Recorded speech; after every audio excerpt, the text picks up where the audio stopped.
السلام عليكم ورحمة الله.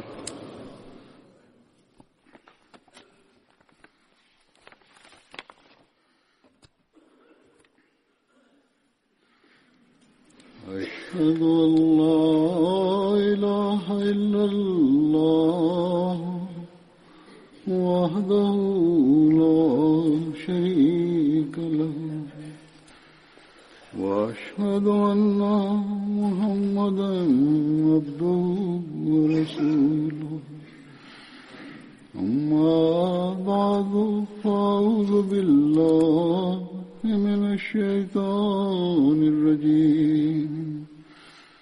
بسم الله الرحمن الرحيم.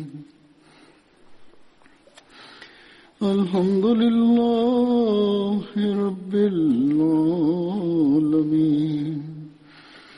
الرحمن الرحيم مالك يوم الدين.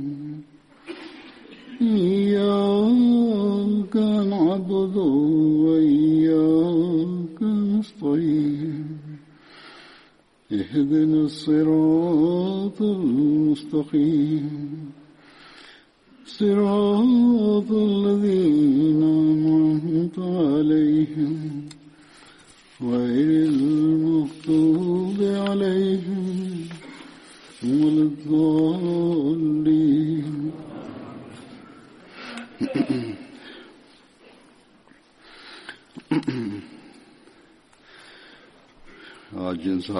இன்று நான் எடுத்து கூற இருக்கின்ற சஹாபியின் பெயர் ஹஜ்ரத் அபு ஹுசைஃபா பின் உத்பா அவர்கள்.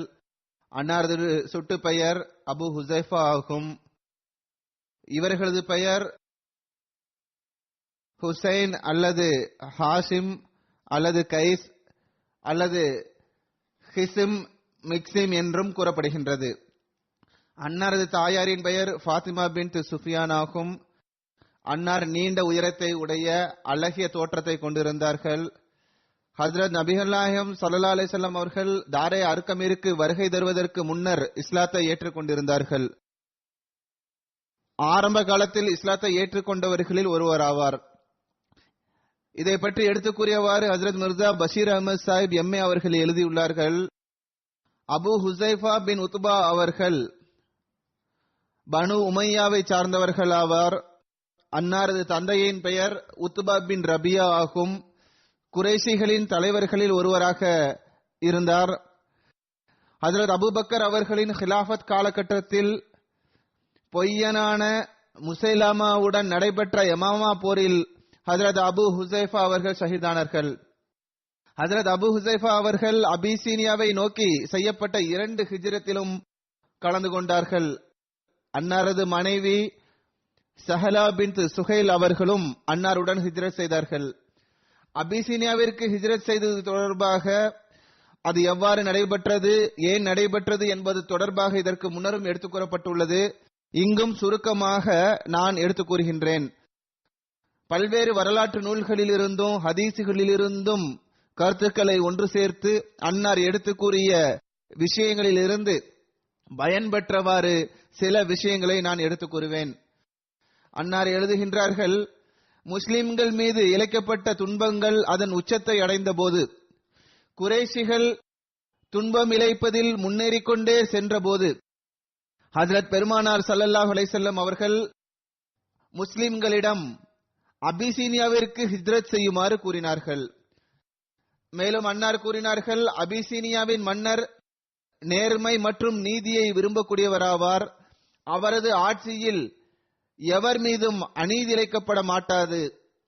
அந்த காலத்தில் அபிசீனியாவில் வலுவான ஒரு கிறிஸ்துவ ஆட்சி இருந்தது. அங்குள்ள மன்னர் நஜ்ஜாசி என்று அழைக்கப்பட்டார். அபிசீனியாவுடன் அரபு நாடுகளின் வணிக தொடர்பு இருந்தது.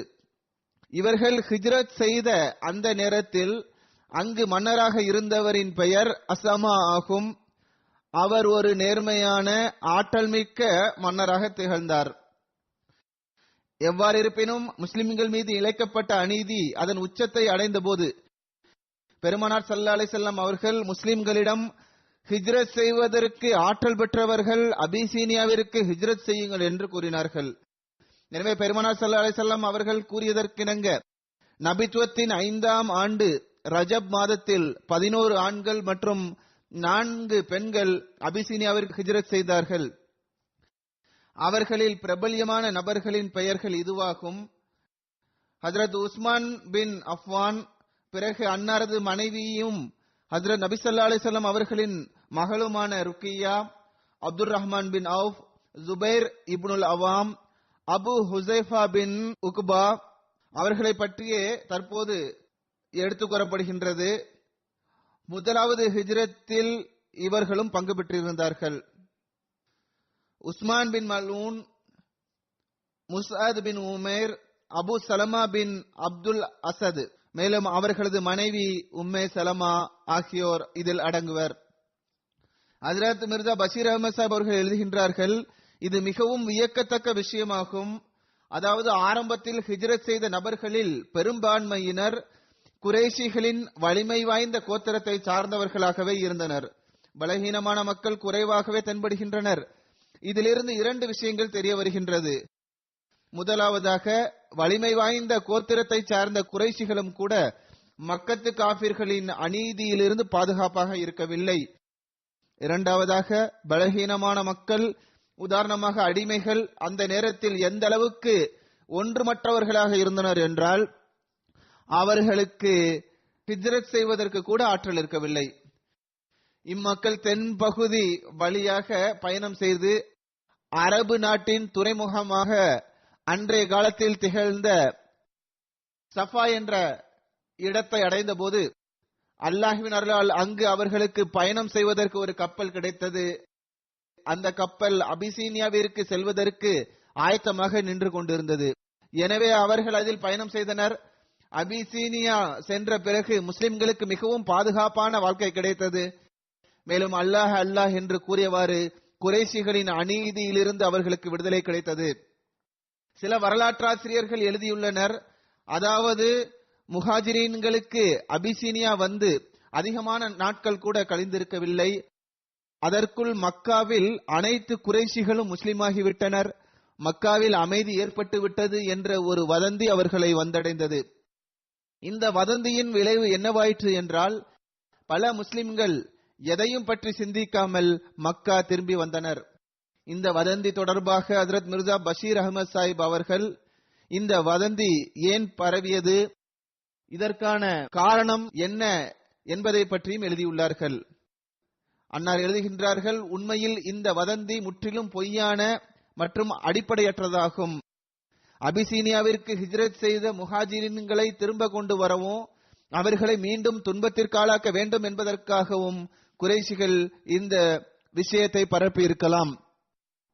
இன்னும் சொல்வதென்றால், மேலும் இதனை நன்கு கூர்ந்து சிந்தித்து பார்த்தால் இந்த வதந்தி மற்றும் முஹாஜிரீன்களை திரும்பி அழைப்பதற்காக கூறப்படுகின்ற தகவல்கள் அனைத்துமே அடிப்படையற்றதாக தெரிகின்றது. அன்னார் எழுதியுள்ளார்கள், இதனை உண்மை என்று கருதினால் சில ஹதீஸ்களிலும் புகாரியிலும் கூறப்பட்டுள்ள அந்த சம்பவமாக இது இருக்கலாம். அதாவது, ஒருமுறை பெருமானார் ஸல்லல்லாஹு அலைஹி வஸல்லம் அவர்கள் காபாவின் முற்றத்தில் சூரா நஜமின் வசனங்களை ஓதினார்கள். அப்போது அங்கு குறைஷிகளின் சில தலைவர்களும் இருந்தனர், சில முஸ்லிம்களும் இருந்தனர். ஹஜ்ரத் நபி ஸல்லல்லாஹு அலைஹி வஸல்லம் அவர்கள் சூரா நஜ்மை ஓதி முடித்த பிறகு சஜ்தா செய்தார்கள். அன்னாருடன் அனைத்து முஸ்லிம்களும் அங்கிருந்த காஃபிர்களும் சஜ்தாவில் விழுந்தனர்.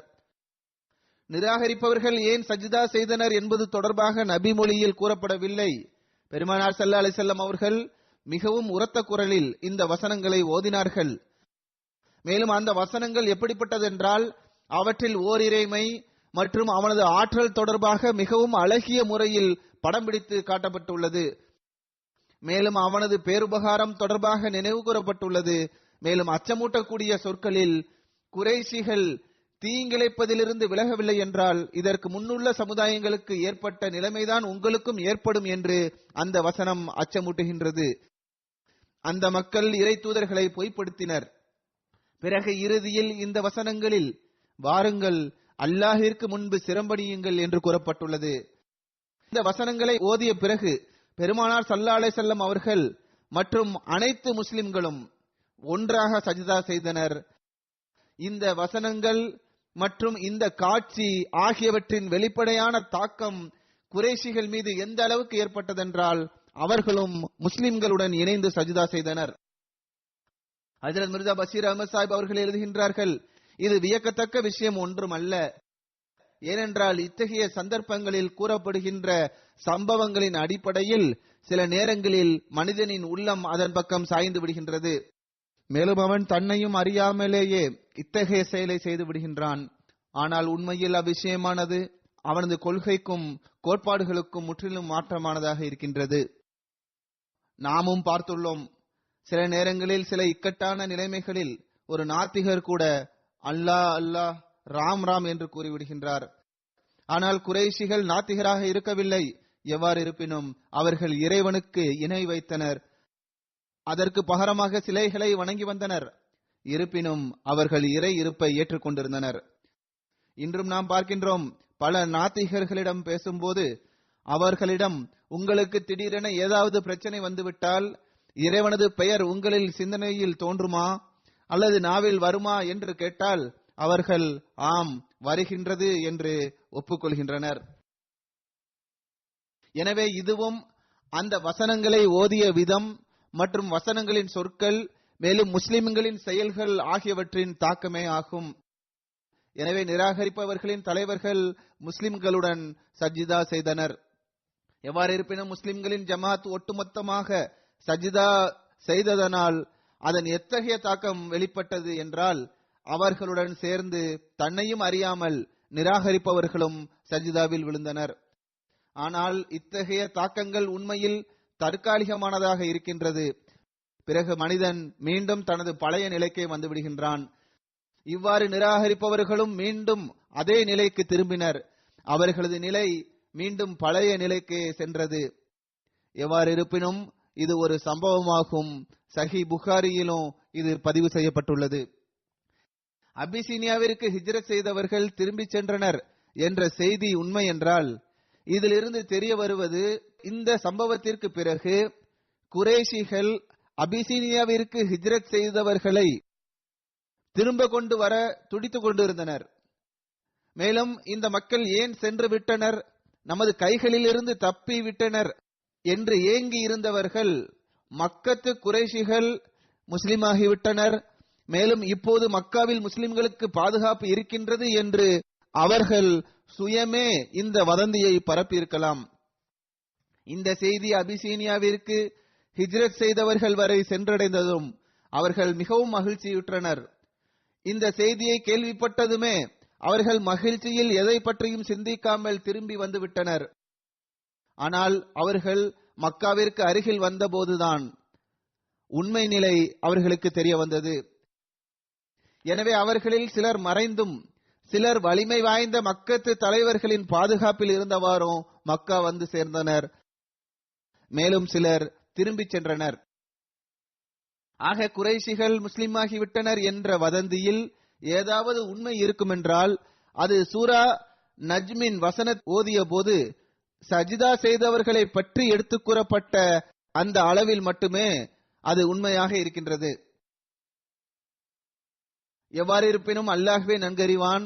அபிசீனியாவிற்கு ஹிஜ்ரத் செய்தவர்கள் திரும்பி வந்திருந்தாலும் கூட அவர்களில் பெரும்பான்மையினர் திரும்பி சென்று விட்டனர். ஏனென்றால் குறைஷிகள் துன்பம் இழைப்பதில் நாளுக்கு நாள் முன்னேறிக் கொண்டே இருந்தனர். மேலும் அவர்களது அநீதி நாளுக்கு நாள் அதிகரித்துக் கொண்டே இருந்தது. எனவே பெருமானார் ஸல்லல்லாஹு அலைஹி வஸல்லம் அவர்களின் கூற்றிற்கேற்ப மற்ற முஸ்லிம்களும் மறைந்து மறைந்து ஹிஜ்ரத் செய்ய ஆயத்தமாயினர். மேலும் சந்தர்ப்பத்தை பயன்படுத்தி மெதுவாக அங்கிருந்து வெளியேறினர். இவ்வாறு இந்த ஹிஜ்ரத் செய்பவர்களின் தொடர் ஆரம்பமானது. இறுதியாக அவர்களில் அபிசீனியா ஹிஜ்ரத் செய்தவர்களின் எண்ணிக்கை 100 எட்டியது. அவர்களில் 18 பேர் பெண்கள் அடங்குவர். மக்காவில் பெருமானார் ஸல்லல்லாஹு அலைஹி வஸல்லம் அவர்களுடன் சிலரே எஞ்சியிருந்தனர். இந்த இடம்பெயர்தலை சில வரலாற்றாசிரியர்கள் அபிசீனியாவிற்கு 2வது முறையாக செய்யப்பட்ட ஹிஜ்ரத் என்றும் கூறுகின்றனர்.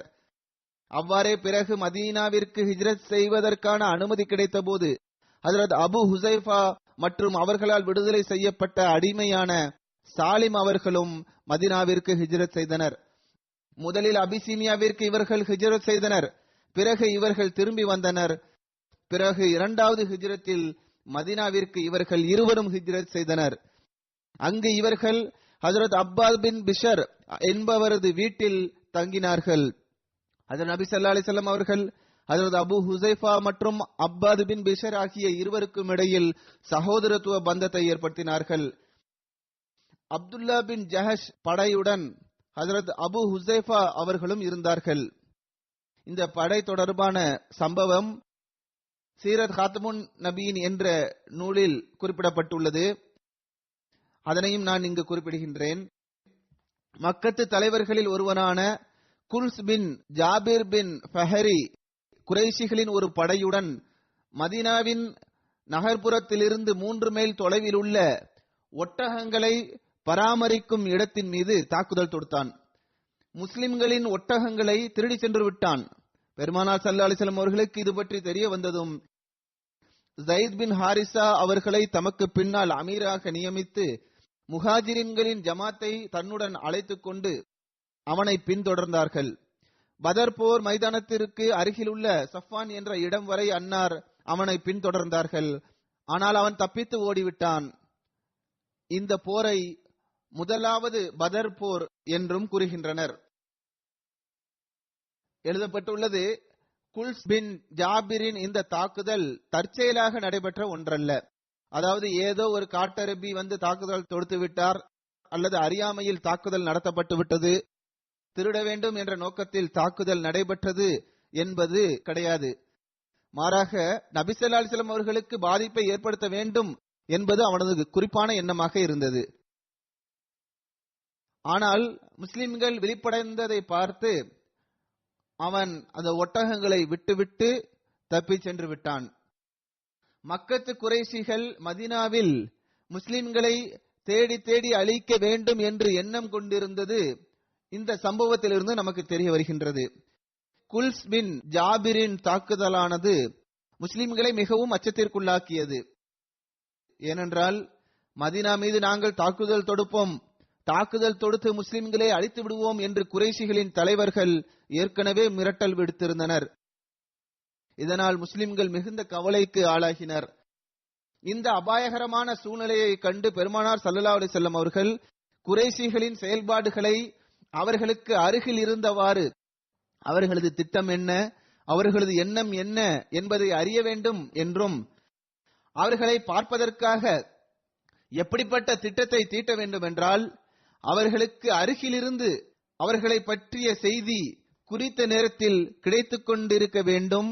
மேலும் இவ்வாறு மதீனாவை எல்லாவிதமான தாக்குதலின் அபாயகரமான நிலைமையிலிருந்தும் பாதுகாப்பாக வைக்க வேண்டும் என்று அன்னார் எண்ணினார்கள். எனவே இதற்காக பெருமானார் ஸல்லல்லாஹு அலைஹி வஸல்லம் அவர்கள் 8 நபர்களை கொண்ட முஹாஜிரின்களின் ஒரு குழுவை தயார் செய்தார்கள். மேலும் குறைஷிகளின் மறைமுகமான எண்ணங்கள் தொடர்பாக செய்தியை பெறுவதற்கு எளிதாக இருக்கும் வகையில் இந்த குழுவில் குறைஷிகளின் பல்வேறு கோத்திரத்தை சார்ந்தவர்களை நியமித்தார்கள்.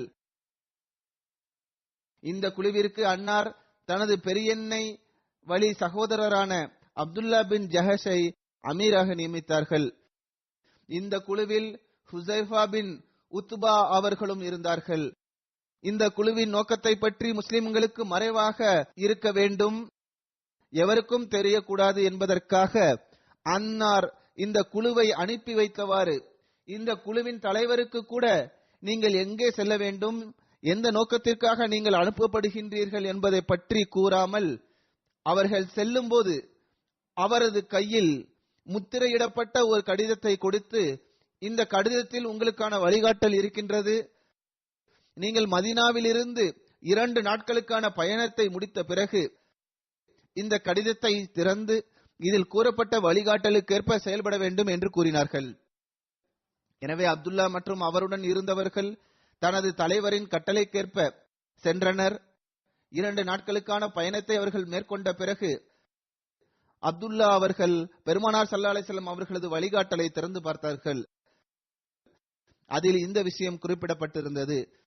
அதாவது, நீங்கள் மக்கா மற்றும் தாயிஃபிற்கு இடையில் இருக்கின்ற நஹ்லா என்ற பள்ளத்தாக்கிற்கு செல்லுங்கள், அங்கு சென்று குறைஷிகளின் நிலைமைகளை அறிந்து நமக்கு தெரிவியுங்கள் என்று எழுதப்பட்டிருந்தது. ஏனென்றால் மக்காவிலிருந்து இந்த அளவு அருகில் இருந்தவாறு செய்தியை பெறுவது என்பது மிகவும் இக்கட்டான பணியாகும். எனவே அன்னார் ஸல்லல்லாஹு அலைஹி வஸல்லம் அவர்கள் கடிதத்திற்கு கீழே இந்த வழிகாட்டல்களையும் எழுதியிருந்தார்கள். அதாவது, உங்களுக்கு உங்களது இலக்கு தொடர்பான விஷயம் தெரிந்த பிறகு உங்களில் எவருக்காவது இந்த குழுவில் இணைந்திருப்பதில் ஏதும் தடையாக இருக்குமென்றால், அல்லது அவர் திரும்பி வர வேண்டும் என விரும்பினால் அவருக்கு திரும்பி வருவதற்கான அனுமதி வழங்கப்படுகின்றது. எனவே அப்துல்லா அவர்கள் பெருமானார் ஸல்லல்லாஹு அலைஹி வஸல்லம் அவர்களது வழிகாட்டலை தம்முடன் இருப்பவர்களுக்கு படித்து காட்டினார்கள். ஆனால் அனைவரும் ஒருமித்த குரலில் சந்தோஷமாக இந்த தொண்டை செய்வதற்கு தம்மை அர்ப்பணித்தனர். நாங்களும் உடன் இருப்போம் என்று கூறினர். இதற்கு பிறகு இந்த ஜமாத் நஹலாவை நோக்கி சென்றது. செல்லும் வழியில் சஅத் பின் அபி வக்காஸ் மற்றும் உத்பா பின் கஸ்வான் ஆகிய இருவரது ஒட்டகமும் தொலைந்து விட்டது. அவர்கள் அதனை தேடியவாறு தம்முடன் வந்திருப்பவர்களை விட்டு பிரிந்து விட்டனர். அவர்களை கடுமையாக தேடிய பிறகும் அவர்களை கண்டுபிடிக்க முடியவில்லை. இப்போது இந்த குழுவில் 6 நபர்களே இருந்தனர். தமது நோக்கத்தை அடைவதற்காக அந்த 6 நபர்களும் செல்ல ஆரம்பித்தனர். முஸ்லிம்களின் இந்த சிறிய ஜமாத் நஹலாவை சென்றடைந்தது. மேலும் தமது பணிகளில் அவர்கள் ஈடுபட்டனர். மக்கத்து காபிர்களின் எண்ணம் என்னவாக இருக்கிறது? மதீனாவின் மீது தாக்குதல் தொடுக்க அவர்கள் நினைக்கின்றார்களா? அவர்கள் என்ன திட்டத்தை தீட்டுகின்றனர் போன்ற விஷயங்களை அவர்கள் சேகரித்தனர். அவர்களில் சிலர் இது மிகவும் ரகசியமான விஷயம் என்பதால் தமது தலைமுடியை கூட மலித்தார்கள். ஏனென்றால் வழிகளில் அவர்களை கடந்து செல்லக்கூடியவர்கள் இவர்கள் உம்ரா செய்வதற்காக வந்திருக்கின்றனர் என்று கருதி எவ்வித சந்தேகமும் கொள்ளக்கூடாது என்பதற்காக அவர்கள் இவ்வாறு செய்தனர். ஆனால் இவர்கள் அங்கு சென்று சிறிது நேரம் கூட கழியவில்லை. அதற்குள் தாயிஃபிலிருந்து மக்காவிற்கு செல்கின்ற குறைஷிகளின் ஒரு குழு அங்கு வந்தது. 2 கூட்டமும் ஒன்று மற்றொன்றிற்கு நேர் எதிராக வந்து நின்றன. இவர்கள் முஸ்லிம்களாவர் என்பது அவர்களுக்கு தெரிந்துவிட்டது. அவர்கள் போர் செய்வதற்காக முஸ்லிம்களுக்கு முன் வந்தனர். அப்போது முஸ்லிம்கள் நாம் தற்போது என்ன செய்ய வேண்டும் என்று ஆலோசனை செய்தனர். ஏனென்றால் பெருமானார் ஸல்லல்லாஹு அலைஹி வஸல்லம் அவர்கள் மறைமுகமாகத்தான் செய்தி சேகரித்து வர அனுப்பினார்கள். ஆனால் மற்றொரு பக்கம் குறைஷிகளுடன் போர் ஆரம்பமாயிற்று. ஒருவர் மற்றொருவருக்கு நேர் எதிரில் இருந்தனர். குறைஷிகளின் இந்த குழுவை சார்ந்தவர்கள் முஸ்லிம்களை பார்த்து விட்டனர் என்பதனால் செய்தியை சேகரிக்க வந்த இந்த விஷயமும் நிச்சயமாக மறைவாக இருக்காது என்ற அச்சமும் இருந்தது. மற்றொரு பக்கம் இது புனிதமான மாதமாகும். புனிதமான மாதத்தின் இறுதி நாட்களாக இருந்தது. இந்த நாட்களில் அரபுகளின் நடைமுறைக்கேற்ப எவ்வித போர்களும் நடைபெறக்கூடாது என்று முஸ்லிம்கள் கருதினர். மேலும் சிலர் ரஜப் மாதம் கழிந்துவிட்டது, ஷஃபான் மாதம் துவங்கிவிட்டது என்றும் கருதினர். சில அறிவிப்புகளில் இந்த குழு ஜமாதில் ஆஹிரில் அனுப்பப்பட்டது. ஆனால் இந்த நாள் ஜமாதியின் நாளா அல்லது ரஜப் நாளா என்ற சந்தேகமே இருந்தது என்று வந்துள்ளது. ஆனால் மற்றொரு பக்கம் நஹ்லா என்ற இந்த பள்ளத்தாக்கும் புனிதத்தன்மை வாய்ந்த அந்த பகுதிக்குள்ளேயே அமைந்திருந்தது. இன்று ஏதாவது ஒரு முடிவு எடுக்கப்படவில்லை என்றால் நிச்சயமாக இந்த குழு நாளை புனித இடத்திற்குள் நுழைந்துவிடும். எனவே இந்த எல்லா விஷயங்களையும் சிந்தித்து 6 முஸ்லிம்களும் எடுத்த முடிவு என்னவென்றால், இந்த குழுவின் மீது தாக்குதல் நடத்தி அவர்களை கைது செய்ய வேண்டும் அல்லது அவர்களை கொலை செய்துவிட வேண்டும் என்பதாகும். எனவே அவர்கள் அல்லாஹ்வின் பெயரால் தாக்குதல் தொடுத்தனர். இதன் விளைவாக நிராகரிப்பாளர்களில் ஒருவரான அம்ர் பின் ஹஸ்ரமி கொல்லப்பட்டான். 2 நபர்கள் கைது செய்யப்பட்டனர். ஆனால் 4வது நபர் ஓடிவிட்டான். முஸ்லிம்களால் அவனை பிடிக்க முடியவில்லை. இவ்வாறு அவர்களை கைது செய்ய வேண்டும் அல்லது கொலை செய்ய வேண்டும் என்ற இவர்களது முடிவு வெற்றி பெற்றவாறே இருந்துவிட்டது. பிறகு முஸ்லிம்கள் அந்த குழுவினரின் பொருட்களை கைப்பற்றினர். குறைஷிகளில் ஒருவர் தப்பித்ததால் இந்த போர் பற்றிய செய்தி மக்காவிற்கு தெரிந்துவிடும் என்று கருதி அப்துல்லா பின் ஜஹஷ் மற்றும் அவர்களுடன் இருந்தவர்கள் கிடைத்த செல்வங்களை எடுத்துக்கொண்டு விரைவாக மதீனாவிற்கு திரும்பினர். குழுவினரின் மீது தாக்குதல் தொடுக்கவே இவர்கள் அனுப்பப்பட்டனர் என்று விரிவுரையாளர்கள் இதனையும் ஆட்சேபிக்கின்றனர். ஆனால் இது முற்றிலும் தவறாகும். எவ்வாறு இருப்பினும் உண்மை என்னவென்றால், சஹாபாக்கள் குழுவினர் மீது தாக்குதல் தொடுத்துள்ளனர் என்ற செய்தி பெருமானார் ஸல்லல்லாஹு அலைஹி வஸல்லம் அவர்களுக்கு தெரிய வந்ததும் அன்னார் கடுமையாக கோபமுற்றார்கள். அறிவிப்பில் வருகின்றது, இந்த ஜமாத் பெருமானார் ஸல்லல்லாஹு அலைஹி வஸல்லம் அவர்களிடத்தில் வந்து நடந்த அனைத்து சம்பவங்களையும் பற்றி கூறியதும் அன்னார் கடுமையாக கோபமுற்றார்கள். மேலும் கூறினார்கள், நான் உங்களுக்கு புனிதமான இடத்தில் சண்டையிடுவதற்கு அனுமதி தரவில்லை. இவ்வாறு அன்னார் போர் செல்வங்களிலிருந்து நான் இதில் எதையும் பெறவும் மாட்டேன் என்றும் மறுத்துவிட்டார்கள். எனவே அப்துல்லா மற்றும் அவருடன் இருந்தவர்கள் மிகுந்த கவலைக்கு ஆளாகினர். மேலும் அவர்கள் அல்லாஹ் மற்றும் அவனது ரசூலின் கோபத்தினால் அழிந்துவிட்டோம் என்று கருதினர். மிகுந்த அச்சம் அவர்களிடம் ஏற்பட்டது. மதீனாவில் இருந்த சஹாபாக்களும் அவர்களை கடிந்தனர். உங்களுக்கு கட்டளையிடப்படாத பணியை நீங்கள் செய்துள்ளீர்கள். நீங்கள் புனிதமான மாதத்தில் புனிதமான நகரத்தில் சண்டையிட்டுள்ளீர்கள். ஆனால் இந்த திட்டத்தில் உங்களுக்கு போர் செய்வதற்கான எந்த கட்டளையும் கொடுக்கப்படவில்லையே என்று அவர்கள் கூறினர். மறுபக்கம் முஸ்லிம்கள் புனித நகரத்தின் கண்ணியத்தை அவமதித்து விட்டார்கள் என்று குறைஷிகள் கூச்சலிட்டனர். கொல்லப்பட்ட அம்ர் பின் ஹஸ்ரமி என்ற அந்த நபர் ஒரு தலைவனாவான். மேலும் மக்கத்து தலைவரான உத்துபா பின் ரபியாவின் நண்பரும் கூட. எனவே அப்போது இந்த சம்பவம் குறைஷிகளின் கோபத்தை மேலும் அதிகரிக்க செய்தது.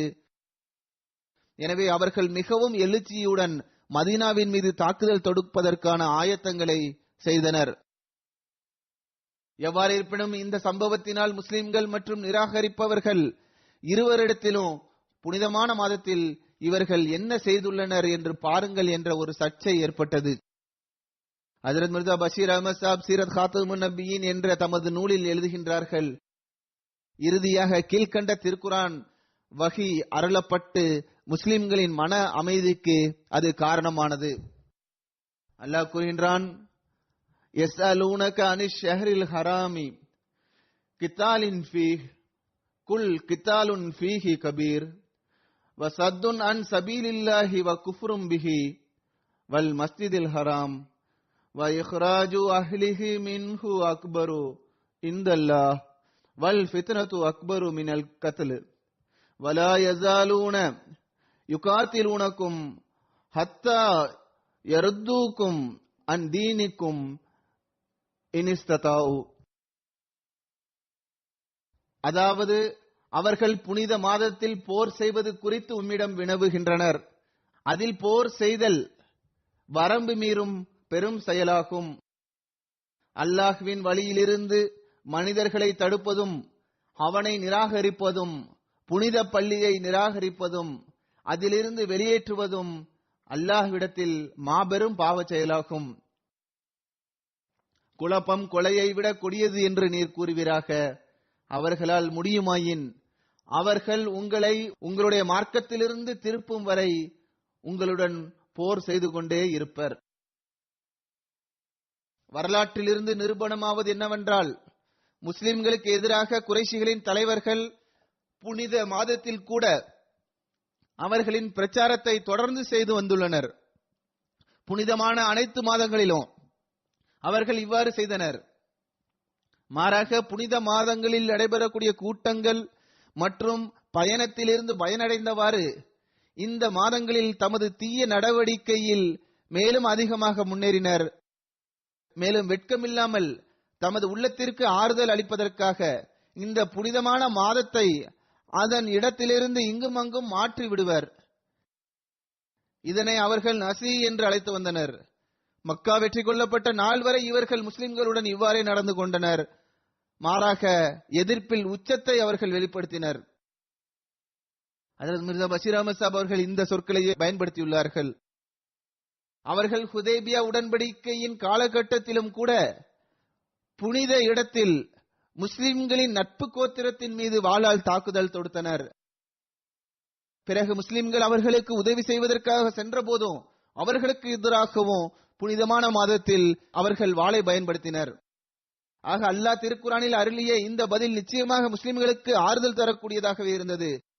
பிறகு குறைஷிகளும் எதிர்ப்பில் கடுமை காட்டவில்லை. இதற்கிடையில் அவர்களை சார்ந்தவர்கள் தமது இரு கைதிகளை விடுவிப்பதற்காக மதீனா வந்தடைந்தனர்.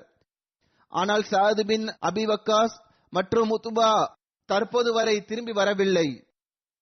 அவர்களது ஒட்டகம் காணாமல் போயிருந்தது. எனவே பெருமானார் ஸல்லல்லாஹு அலைஹி வஸல்லம் அவர்களுக்கு அதனால் மிகுந்த அச்சம் இருந்தது. அதாவது குறைஷிகளிடம் இவர்கள் மாட்டிக்கொண்டால் நிச்சயமாக அவர்கள் உயிரோடு இவர்களை விடமாட்டார்கள் என்று கருதியவாறு பெருமானார் ஸல்லல்லாஹு அலைஹி வஸல்லம் அவர்கள் அவ்விருவரும் திரும்பி வரும் வரை இந்த கைதிகளை விடுவிக்க முடியாது என்று மறுத்துவிட்டார்கள்.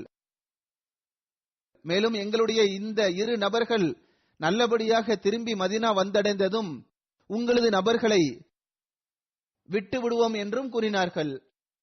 எனவே அந்த இருவரும் வந்த பிறகு பெருமானார் ஸல்லல்லாஹு அலைஹி வஸல்லம் அவர்கள் ஈட்டுத் தொகையை பெற்றுக்கொண்டு இந்த கைதிகளை விடுவித்தார்கள். ஆனால் இந்த இருவரில் ஒரு நபருக்கு மதீனாவில் தாம் தங்கியிருந்த போது பெருமானார் ஸல்லல்லாஹு அலைஹி வஸல்லம் அவர்களது சிறந்த நல்லொழுக்கம் மற்றும் இஸ்லாமிய போதனைகளின் உண்மைத்துவத்தின் மீது எத்தகைய தாக்கம் ஏற்பட்டது என்றால் அவர் விடுதலை செய்யப்பட்ட பிறகும் கூட திரும்பிச் செல்ல மறுத்துவிட்டார். பிறகு பெருமானார் ஸல்லல்லாஹு அலைஹி வஸல்லம் அவர்களது கையில் ஒன்றிணைந்தவாறு முஸ்லிம் ஆகிய அன்னாருடன் இணைந்து விட்டார். இறுதியாக அவர் பேரே மஊனாவில் ஷஹீதானார். அவரது பெயர் ஹக்கம் பின் கைசான் ஆகும். அநீதி மற்றும் பலவந்தப்படுத்தப்பட்டு முஸ்லிமாக்கப்பட்டார்கள் என்றால் இவ்வாறு இஸ்லாத்தை ஏற்றுக்கொண்டிருக்க முடியாது. அபு ஹுசைஃபாவை பற்றி இதுவும் வருகிறது. அதாவது பதர் போர் நாளில் அன்னார் தனது தந்தையிடம் சண்டையிடுவதற்காக முன்னேறினார். ஏனென்றால் அவரது தந்தை முஸ்லிம் அல்ல, அவர் நிராகரிப்பவர்களோடு வந்திருந்தார். பெருமானார் ஸல்லல்லாஹு அலைஹி வஸல்லம் அவர்கள் அவர்களை தடுத்து விட்டார்கள். மேலும் கூறினார்கள், அவரை விட்டு விடுங்கள், வேறு எவராவது அவரை கொன்று விடுவார், வேறு யாராவது சண்டையிடட்டும் என்று கூறினார்கள். எனவே பதர் போரில் அன்னாரது தந்தை, சிறிய தந்தை ஆகியோர் கொல்லப்பட்டனர். ஹஜ்ரத் அபு ஹுசைஃபா அவர்கள் மிகுந்த பொறுமையை வெளிப்படுத்தி காட்டினார்கள். அல்லாஹ்வின் திருப்தியில் திருப்தி கொண்டவாறு அல்லாஹ்வின் இந்த உதவியினால் அவன் தனது தூதரின் உண்மைத்துவத்தை வெளிப்படுத்தி காட்டியதற்காக அவனுக்கு நன்றி தெரிவித்தார்கள்.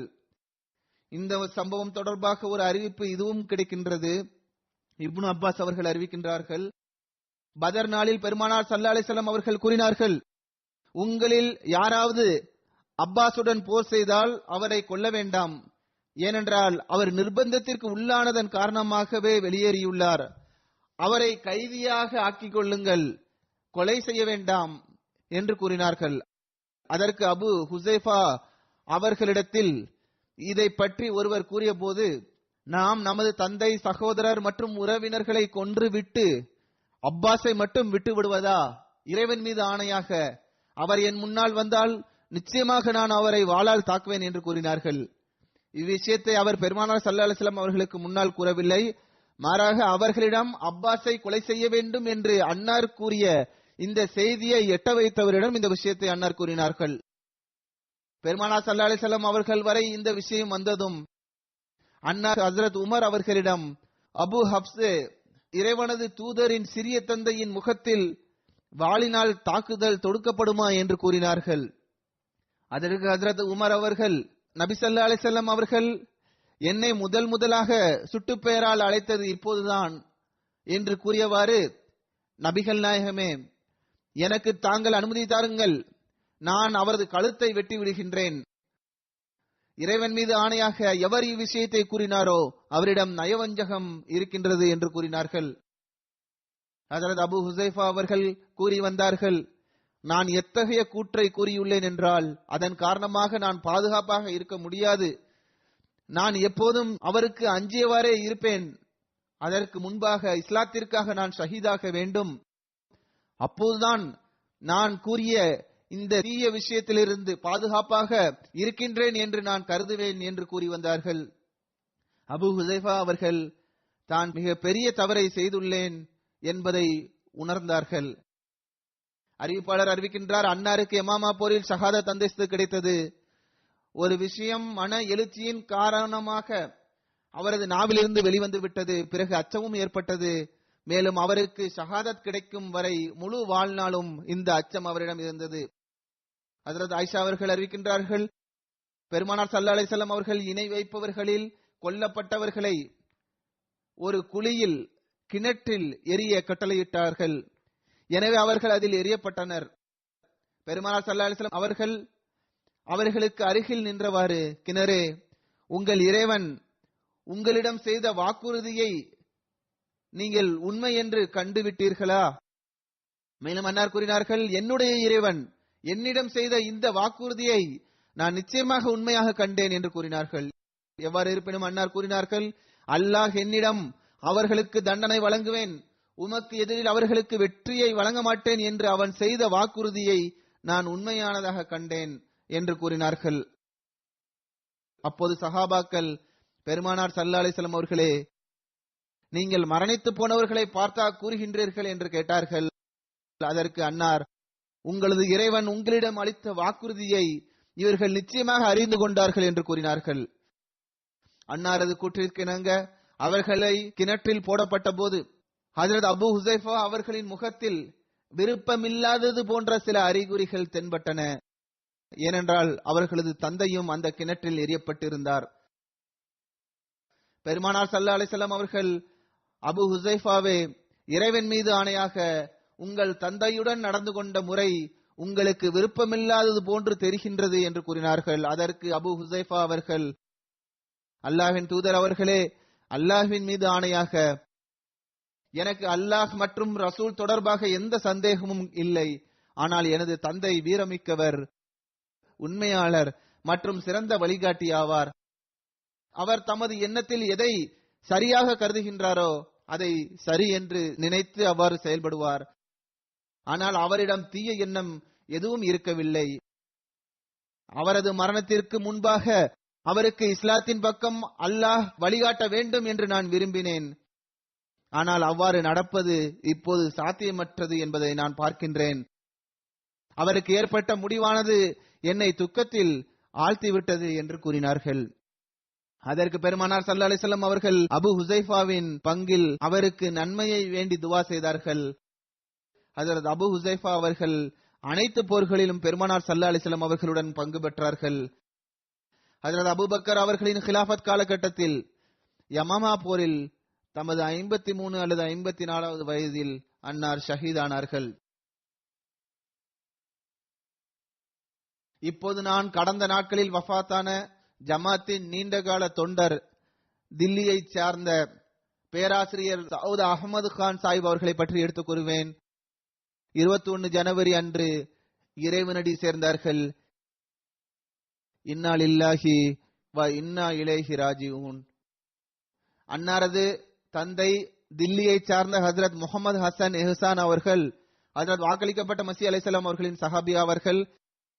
அதே போன்று அன்னாரது பாட்டனார் பட்டியாலாவின் ஆசிரியரான ஹஜ்ரத் மெஹமூத் ஹசன் கான் சாஹிப் அவர்களும் வாக்களிக்கப்பட்ட மஸீஹ் அலைஹிஸ்ஸலாம் அவர்களின் சஹாபி ஆவார்கள். ஹஜ்ரத் வாக்களிக்கப்பட்ட மஸீஹ் அலைஹிஸ்ஸலாம் அவர்கள் 313 சஹாபாக்களின் அட்டவணையில் எண் 301 அன்னாரது பெயரை மௌலவி மஹமூத் அஹமது கான் சாஹிப் முதர்ரிஸ் முலாசிம் பட்டியாலா என்று குறிப்பிட்டுள்ளார்கள். ஹஜ்ரத் வாக்களிக்கப்பட்ட மஸீஹ் அலைஹிஸ்ஸலாம் அவர்கள் சிராஜே முனீர் என்ற தமது புத்தகத்தில் விருந்தினர் இல்லம் மற்றும் தேநீர் போன்றவை ஆயத்தம் செய்வதற்கான சந்தாவின் வருகை என்ற அட்டவணையின் தலைப்பில் அன்னாரது பெயரை மௌலவி மஹமூத் ஹசன் கான் சாஹிப் பட்டியாலா என்று குறிப்பிட்டுள்ளார்கள்.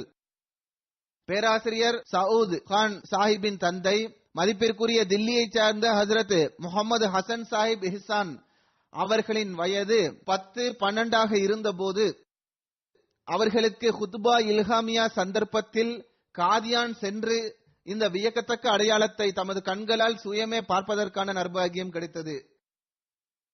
அன்னார் 1945 ஆண்டு ஏப்ரல் மாதம் வக்ஃப் செய்தார்கள். அலிகட் யூனிவர்சிட்டியில் பார்சி மொழியில் BA ஆனர்ஸ் முடித்தார்கள். அன்னார் மற்றும் அவர்களது சகோதரர்களின் வக்ஃப் தொடர்பாக எடுத்து கூறியவாறு ஹஜ்ரத் முஸ்லிமோத் ரலியல்லாஹு தஆலா அன்ஹு அவர்கள் 1955 ஆண்டு ஒரு குத்பாவில் கூறினார்கள், மாஸ்டர் முகமது ஹசன் அஹ்சன் சாஹிப் எத்தகைய முன்மாதிரியை காட்டியுள்ளார் என்றால் அது போற்றத்தக்கதாகும் என்று நான் கருதுகின்றேன். அவர் ஒரு சாதாரண ஆசிரியர், மேலும் ஒரு ஏழை மனிதர். அவர் பட்டினியாக இருந்து கொண்டு தமது குழந்தைகளுக்கு கல்வியை வழங்கினார், அவர்களை கிராஜுவேட் செய்ய வைத்தார். மேலும் 7 குழந்தைகளில் 4 பேரை இந்த இயக்கத்திடம் ஒப்படைத்தார். தற்போது அந்த 4 நபர்களும் மார்க்கத்திற்காக தொண்டாற்றுகின்றனர். ஏறக்குறைய அனைவருமே வக்ஃபின் உரிமையை செலுத்துகின்ற வகையில் களப்பற்ற முறையில் தொண்டாற்றுகின்றனர்.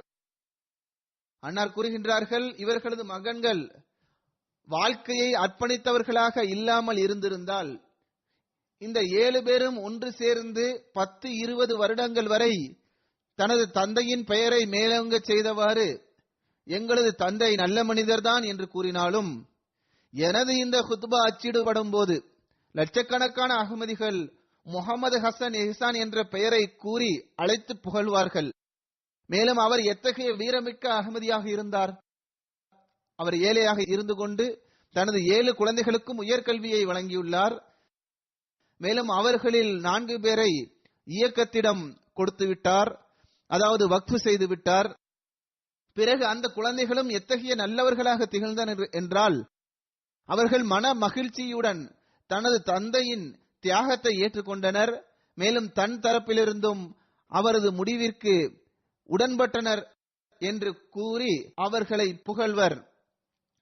சவுத் கான் சாஹிப் அவர்கள் 1946 முதல் 49 வரை தலீமுல் இஸ்லாம் ஹை ஸ்கூல் காதியானில் படித்துக் கொடுத்தார்கள். அக்டோபர் 1949 ஆண்டு சில மாதங்களுக்காக ஜாமியா அஹ்மதியாவின் பேராசிரியர் என்ற முறையில் ஆங்கில பாடத்தை எடுத்தார்கள். ஹஜ்ரத் இரண்டாவது கலிஃபத்துல் மஸீஹ் அவர்கள் 1950 ஆண்டு ஆப்பிரிக்காவில் கானாவிற்கு மார்க்க தொண்டாற்றுவதற்காக அன்னாரை அனுப்பினார்கள். அன்னார் அஹ்மதியா செகண்டரி ஸ்கூலின் முதல் வைஸ் பிரின்சிபல் ஆவார்கள். 30 ஏப்ரல் 1950 இதற்காக கராச்சியில் இருந்து புறப்பட்டு சென்றார்கள். 30 ஜூன் அன்று கமாசி சென்றடைந்தார்கள். அதாவது மே மற்றும் ஜூன் ஆகிய 2 மாதங்கள் பயணம் செய்து சென்று சேர்ந்தார்கள். இன்று நாமோ 5-6 மணி நேரங்களில் சென்று விடுகின்றோம். ஜூலை 1ஆம் தேதியிலிருந்து கமாசியில் உள்ள அஹ்மதியா செகண்டரி ஸ்கூலில் படித்துக் கொடுக்க ஆரம்பித்தார்கள். அவர்களது பயணம் ஏன் இவ்வளவு நீண்டதாக இருந்தது என்பது தொடர்பாக அன்னாரது மருமகன் இர்ஃபான் கான் அவர்கள் எழுதுகின்றார்கள். முதலில் அன்னார் ரப்வாவிலிருந்து கானா சென்றார்கள். 2 மாதம் கடினமான கஷ்டத்திற்கு பிறகு கமாசி சென்றடைந்தார்கள். அந்த காலத்தில் பல கப்பல்கள் மாறி மாறித்தான் பயணம் செய்து பயணத்தை முழுமை செய்ய வேண்டியது இருந்தது. விமானம் மூலம் அல்ல, மாறாக கப்பல் மூலமாக சென்றார்கள். எனவே அன்னார் கராச்சியில் இருந்து அதற்காக சென்றார்கள். சாப்பிடுவதற்கு எதுவும் இல்லாத 160 ரூபாய் பயணச்சீட்டை அன்னார் வாங்கி அதில் கானா வரை பயணித்தார்கள். மேலும் இவ்வாறு கானா வரை பயணிப்பதற்கு அன்னார் கப்பல் மட்டுமின்றி பஸ், டிராக்டர் மூலமாக சென்று இறுதியாக நைஜீரியாவை வந்தடைந்தார்கள். அங்கிருந்து விமானம் மூலமாக 55 பவுண்டிற்கான பயணச்சீட்டை பெறுவதற்காக அன்னார் தனது டிராலி மற்றும் இதர பொருட்களை விற்றுவிட்டார்கள். எஞ்சியிருந்த பொருட்களை ஒரு போர்வையில் கட்டினார்கள். பிறகு நைஜீரியா மிஷனை சார்ந்தவர்கள் கானாவிற்கான பயணச்சீட்டை அன்னாருக்கு பெற்றுக் கொடுத்தார்கள். 1950 நைஜீரியாவிற்கு விமானம் மூலம் பயணம் செய்தது தமது பொருட்களை விற்றுதான் அவர்கள் பயணம் செய்தார்கள். பிறகு பஸ்ஸில் கானா வரை சென்றார்கள். 1950 தென்னாப்பிரிக்கா மற்றும் வட ஆப்பிரிக்கா மற்றும் ஹாலாந்திற்கு 8 முபல்லிகளை அனுப்புவது தொடர்பான குறிப்பில் தாரிகே அஹ்மதியத்தில் அன்னாரது பெயர் முதலாவது பெயராக குறிப்பிடப்பட்டுள்ளது. அங்கு முதல் எண் சவுத் அஹமது கான் சாஹிப் ஹிஜ்ரி 1329 ஆண்டு 25ஆம் தேதி கானாவிற்காக அனுப்பப்பட்டார்கள் என்று எழுதப்பட்டுள்ளது. ஹஜ்ரத் முஸ்லிமோது அவர்களின் கூற்றிற்கேற்ப அன்னார் பாகிஸ்தான் திரும்பி வந்தார்கள். பஞ்சாப் பல்கலைக்கழகத்தில் வரலாற்றில் MA செய்தார்கள்.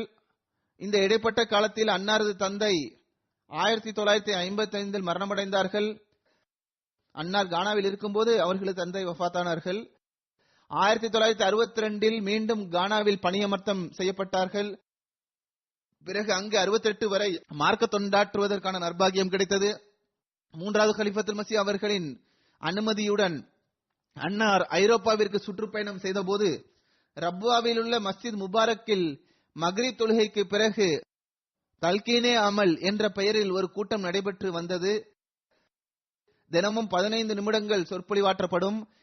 இந்த நிகழ்ச்சி ஜூலை 7ஆம் தேதியிலிருந்து ஆரம்பமானது. அந்நிகழ்ச்சி மிகவும் ஆர்வத்துடன் கேட்கப்பட்டு வந்தது. அறிவுபூர்வமான நிகழ்ச்சியாக இருந்தது. அந்த கூட்டத்தில் சொற்பொழிவாற்றிய பல மார்க்க அறிஞர்களில் அன்னாரும் ஒருவராவார். ஆண்டு மாநாட்டின் சந்தர்ப்பத்தில் மொழியாக்கத்திற்கான அமைப்பு நிறுவப்பட்டது. இதன் அடிப்படையில் அன்னாருக்கு ஹஜ்ரத் 3வது கலீஃபத்துல் மஸீஹ் ரஹ்மஹுல்லாஹ் அவர்களின் சொற்பொழிவை ஆங்கில மொழியில் மொழிபெயர்க்கும் நற்பாக்கியம் கிடைத்தது. ரப்பாவில் நடைபெற்ற கடைசி ஆண்டு மாநாடு வரை அன்னார் இந்த தொண்டை செய்து வந்தார்கள். 1968ஆம் ஆண்டு பாகிஸ்தான் வந்த பிறகு ஹஜ்ரத் 3வது கலீஃபத்துல் மஸீஹ் ரஹ்மஹுல்லாஹ் அவர்கள் அன்னாரிடம் தலீமுல் இஸ்லாம் காலேஜில் பாடம் நடத்தும் பொறுப்பை வழங்கினார்கள். 1968இல் வழங்கினார்கள். அதில் 4வது கலீஃபத்துல் மஸீஹ் ரஹ்மஹுல்லாஹ் அவர்கள் ஒரு வருடம் ஜாமியா அஹ்மதியாவில் ஆங்கில ஆசிரியராக அன்னாரை நியமித்தார்கள். ஜாமியா அஹ்மதியாவில் அன்னார் பணியமர்த்தப்பட்ட போது அன்னார் தாலீமுல் இஸ்லாம் காலேஜில் பேராசிரியராக தொன்றாட்டிக் கொண்டிருந்தார்கள். 2 மார்ச் 1987இல் ஜாமியா அஹ்மதியாவில் பணி செய்ய துவங்கினார்கள். ஒரு வருடம் வரை இந்த தொண்டை அன்னார் செய்தார்கள். அன்னாரின் மூத்த சகோதரரும் அல் ஃபஸல் பத்திரிகையின் ஆசிரியராக இருந்து சில வருடங்களுக்கு முன்பு மரணமடைந்த மசூத் கான் சாஹிப் அவர்கள் கூறி வந்தார்கள், எங்களது சகோதரர் சவுத் அஹ்மது மொபைல் லைப்ரரி ஆவார். அவர் அதிக விஷயங்களை தெரிந்திருந்தார், அறிவு படைத்த நபர் ஆவார். அன்னாரது மகள் ராஷிதா சாஹிபா எழுதுகின்றார்கள், எனது தந்தை மிகவும் மென்மை குணம் கொண்ட நபராவார். மார்க்க அறிவு கொண்டவர், இறை வணக்கம் செலுத்தக்கூடியவர், தஹஜ்ஜுத் தொழக்கூடிய நபராக இருந்தார்கள். மிகவும் கண்ணியத்துடன் நடந்து கொள்கின்ற, கருணை காட்டக்கூடிய, விருந்தோம்பல் செய்யக்கூடிய நபராக இருந்தார்கள். இது உண்மையாகும். அவர்கள் எழுதியது போன்றுதான் அன்னாரும் இருந்தார்கள். அவர்களது மருமகன் முரப்பி நபீஸ் அஹ்மது அத்தீக் அவர்கள் எழுதுகின்றார்கள், அன்னார் இறையச்சமுடையவர், இறைவன் மீது அதிக நம்பிக்கை கொண்டவர், ஒரு நல்ல மற்றும் எளிமையான மனிதர். அன்னாரது பற்று மற்றும் மார்க்க தொண்டு ஆகியவை வாழ்க்கையை அர்ப்பணித்த அனைவருக்கும் ஒரு எடுத்துக்காட்டாகும். முரபி சாஹிப் அவர்கள் எழுதுகின்றார்கள், ஒரு முறை என்னிடத்தில் அவர்கள் கூறினார்கள், ஆடை மற்றும் வசதி வாய்ப்புகளை தேவைக்கேற்ப பயன்படுத்த வேண்டும்.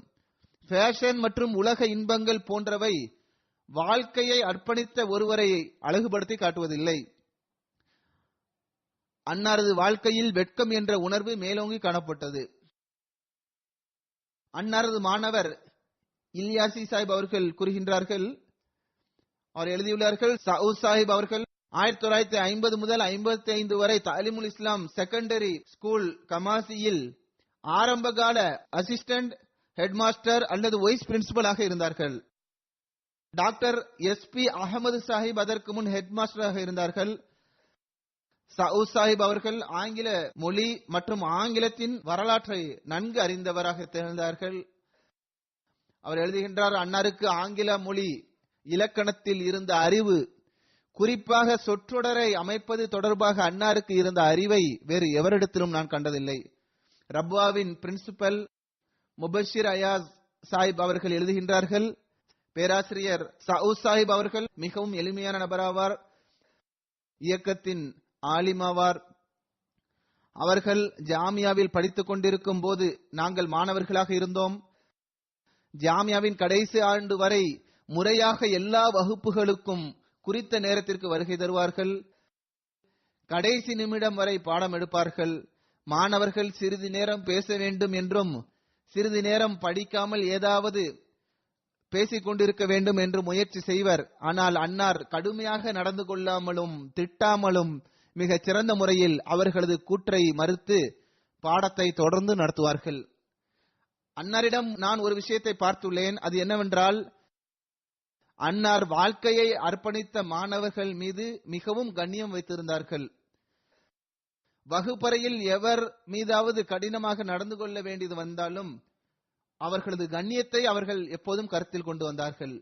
பிறகு எம்டிஏவின் பல்வேறு நிகழ்ச்சிகள் ஆரம்ப காலத்தில் ரெக்கார்ட் செய்யப்பட்ட போது சவுத் சாஹிபிடமிருந்து நபிகள் நாயகம் ஸல்லல்லாஹு அலைஹி வஸல்லம் அவர்களது வாழ்க்கை தொடர்பான நிகழ்ச்சிகளை ரெக்கார்ட் செய்யப்பட்டது.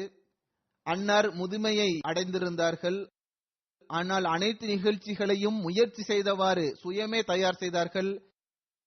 எங்களிடத்தில் கேள்விகளை விநியோகித்து அதற்கான பதிலையும் தாமே தமது கைகளால் எழுதி கொடுப்பார்கள். எப்போதும் நிலைமைகள் ஒன்றாக இருப்பதில்லை.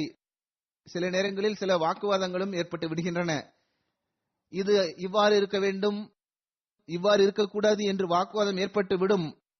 ஆனால் அவர்கள் எத்தகைய பொறுமையாளர் என்றால் அவர்களது முகத்தில் அத்தகைய வாக்குவாதங்கள் நடைபெற்றதற்கான பேசப்பட்டதற்கான எந்த அறிகுறியையும் பார்க்க முடியாது. எவராவது கடினமாக பேசினாலும் அதை அவர்கள் செவிமடுப்பதில்லை. புன்சிரிப்பு செய்தவாறு நிகழ்ச்சிகளை மீண்டும் துவங்குவார்கள். எதிலிருந்து நிறுத்தப்பட்டதோ அங்கிருந்து மீண்டும் ரெக்கார்டை ஆரம்பம் செய்வார்கள். அன்னாரது மரணத்திற்கு பிறகு அவர்களது அண்டை வீட்டில் வசிக்கக்கூடியவர் ஃபஸ்லே இலாஹி மலிக் சாஹிப் கதறி கதறி அழுதவாறு, அனைவருக்கும் இத்தகைய அண்டை வீட்டுக்காரர் கிடைப்பதில்லை என்று கூறினார். அன்னார் மிகுந்த எளிமையான நபராவார், மார்க்க அறிவு படைத்தவர். அன்னார் தமக்கு பின்னால் ஒரு மகள் மற்றும் 2 மகன்களை நினைவாக விற்று சென்றுள்ளார்கள். அன்னார் ஒரு மகன் சவுத் சாஹிப் யூகேவின் ஒரு ஜமாத்தின் தலைவராக தொண்டாற்றிக் கொண்டிருக்கின்றார்கள். அல்லாஹ் இவர்களது அந்தஸ்தை உயர்த்துவானாக. உண்மையில் இவர்களை பற்றி எழுதியவை முதலிலும் நான் கூறினேன், அவர்களது சிறப்பு பண்புகள் அதைவிட அதிகமாகும். கிலாபத்தோடு அதிகமான அன்பு இருந்தது. கட்டுப்படுதலின் தொடர்பை அன்னார் கொண்டிருந்தார்கள். அல்லாஹ் அன்னாரது குழந்தைகளுக்கும் சந்ததிகளுக்கும் கிலாபத்தோடும் ஜமாத்தோடும் எப்போதும் தொடர்பை வைத்திருக்க செய்வானாக. மேலும் அன்னாரது அந்தஸ்தை உயர்த்துவானாக. தொழுகைக்கு பிறகு நான் இவர்களது ஜனதா காயிப் தொழுகையை தொழ வைப்பேன்.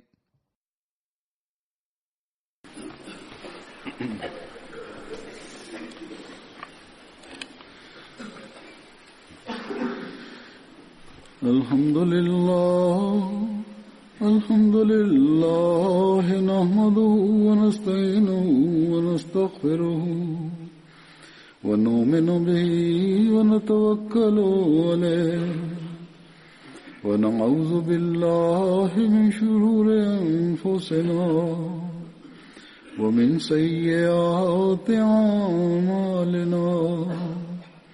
من يهده الله فلا مضل له ومن يضلل فلا هادي له ونشهد أن لا إله إلا الله ونشهد أن محمدا عبده ورسوله.